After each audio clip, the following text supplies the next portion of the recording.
And love usually ends first in your heart. But what happens after? Does heartbreak and pain have a location? And if yes, what is the address? Does the pain begin alone in your room mourning the love lost? Or does it begin at that pizza place right around the corner? You told me lies, and I ate them up like the last slice of pizza in a box you served me for lunch when it was time for dinner. I guess that's why your apologies always tasted like bad timing. Lucas. You always felt like the moon trying to be surrounded by stars. Your face was welcome in a sky. An eager men took flight.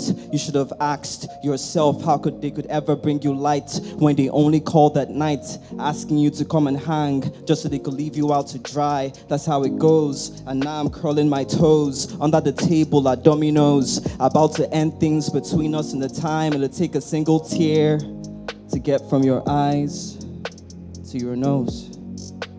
You're glancing at the telly, I'm staring at the heavy traffic on the road. You slowly melt like ice cream while I stay cold as stone. You ask me not to do this, but I did this weeks ago. This relationship's been over, you just finally got to know.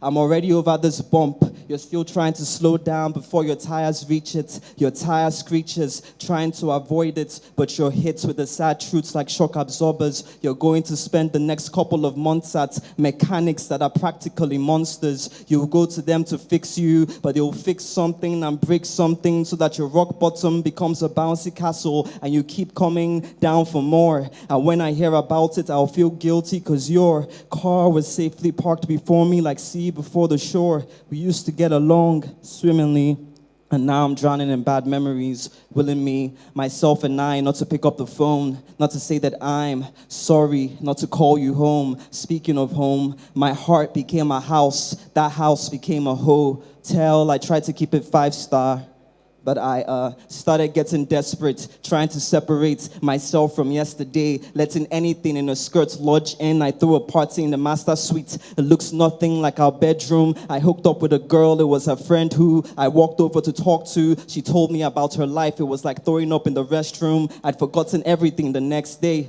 There was small talk over small chops on the big skies. I was just trying to get under crop tops. My sneakers slid over spilled wine. I still don't drink. I tried to wild out with a girl grinding up against my waistline. I didn't know what was beating, my heart or the DJ's bass line. I didn't know who I was seeing. I just know she had a face I could open my eyes and kiss. And when the party ended, I was alone and pissed, with nothing left but lipstick on my lips. And I'd stay away from you if it meant me having this. That's how much I love/detest you. I kicked out all your things because I needed leg room. I raised the roof because I needed headroom, more space to forget you. But sometimes I go back to that Domino's on Howard Shodipo. I go there with a light-skinned girl that I could only love if I'm no longer myself. I go there and wonder what would happen if I kept holding on. But that's just wishful thinking, because I already know the answer. Our love will have kept growing like a cancer. We'll have both been standing at the counter, waiting for a love we othered, but it would never come. We'd be standing there forever at that pizza place on Howard Shodipo. Please play chapter 2. To take their way to hell and sit upon the throne of their own grief and heartache, because the truth is, you can either die heartbroken or live long enough to see yourself become the villain. The day we burnt Third Mainland Bridge, we were seated at a restaurant. You were across from me. Your purse sat between us like a fence. We were at the mall. There were people all around us. I knew you couldn't put on a show with such a captive audience. I hate drama, you know, or else I would have done this in the privacy of my home. Let me get this off my conscience. Our bridge has stood here for a couple of years. We kept our head above water and we managed to stay friends. But we built a city beneath the bridge that's stagnant, and there's been growing concerns. Your feelings are tides and they're eroding the stems of the pillars that rise to hold up our peers. You're shipping us and it just won't work. We shouldn't have given ourselves the benefits of living beneath this bridge. Now look at us, a floating slum. I've become an edifice of why men are scum. Polluted the waters that once used to run like life-giving torrents through our conversations. Now we just argue like politicians on stations. It's amazing. I look at our bridge, how it stood the test of time. But now I'm bringing the fuel and you're bringing the fire. And I know you think this is less your fault than mine, cause I was the one who decided to climb on top another bridge. She was practically your sister. I changed my route and I went all the way with her. But in my defense, I never said yours was the only road I tread. She was shiny and new, I was so used to you. I burnt rubber on her tar, I was enjoying the view. I almost stayed with her, but then again I knew that betrayal is the worst foundation to build a bridge. I knew that crossing her was crossing you, so I didn't make her the mainland and make you a side piece. I really didn't want it to end like this, but I told you what this was. Bridges are meant to be crossed. What did you think? I'd stay in the stagnant city we built for us? What did you think? We were in love? Yes, it's true.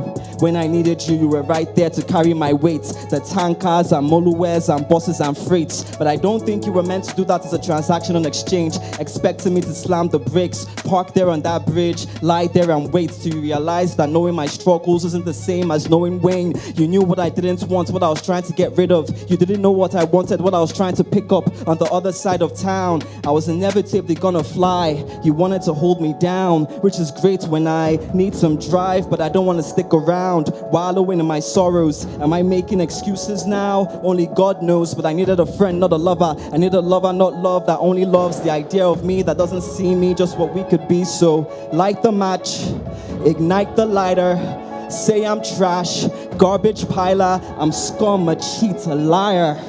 I'll give you the fuel, even though I told you exactly what my intentions were every step of the way. Why do people hear what they want, not what you have to say? My city was on fire, and I let you give me shade. I'm grateful for that, but don't try to make my pain and vulnerability currency to stake on my heart. If I gave you a shoulder to cry on, then try to get in your pants. Would that be fair? You wanted what's in my pants and everything north and south of there.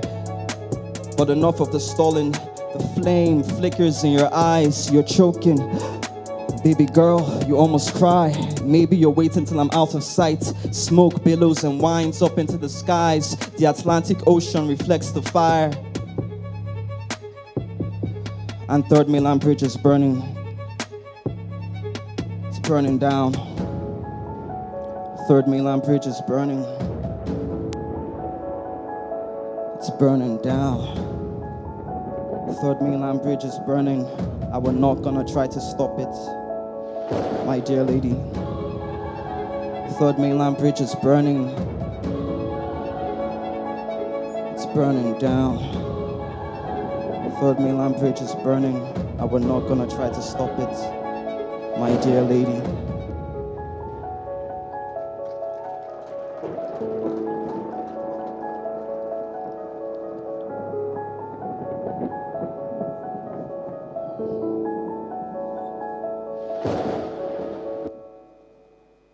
Chapter 3.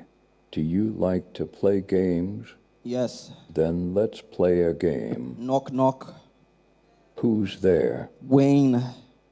Wayne who? Wayne who can't seem to figure out this thing called life. And on my honor, I'm supposed to stand up here and tell these people everything would be all right, when I'm the reason why many people can't go to sleep all night. Because the heartbroken become heartbreakers, the soft ocean becomes sandpaper, and we are all villains. That's the story of our lives, that we are villains vanquished by the virus of our vice.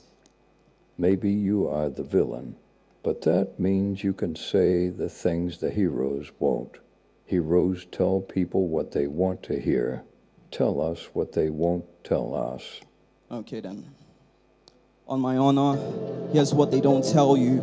The future is like objects in your rear view. Closer than they may appear, isn't envious of an apple. Cause when the community bears fruit, we all share. Ambition can't get you anywhere. Wolves are stronger in a pack. Your bags and leave any relationship that feels like a Titanic of time. Apologies don't mean a thing when it's too late. The world could do with being a kind of place. The greater good above your selfishness is a disease. You come, easy go. Vanity is like the wind slipping through your fingers. Gasoline burns brightest with the people that help spark your dream. Possible is the language of your fearly birds. Aren't the first ones there? They're the ones who are prepared, paired. Bluetooths only form a marriage of connection.